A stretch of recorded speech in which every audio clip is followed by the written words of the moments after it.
आप सभी का स्वागत है आपके अपने चैनल ठियारा एकेडमी में। जैसा कि आपको मालूम है कि ये video DSSB TGT Urdu plus paper first से रिलेटेड है।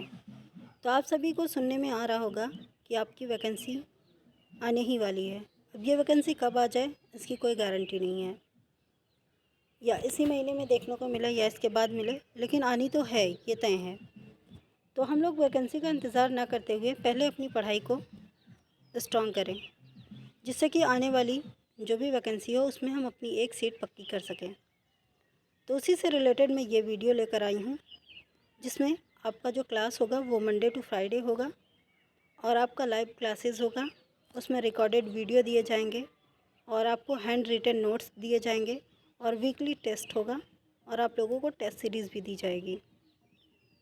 तो इन सभी की जानकारी के लिए आप लोग हमारे व्हाट्सएप नंबर 9580611491 पर रब्ता करके अपना रजिस्ट्रेशन करा सकते हैं। ओके, शुक्रिया।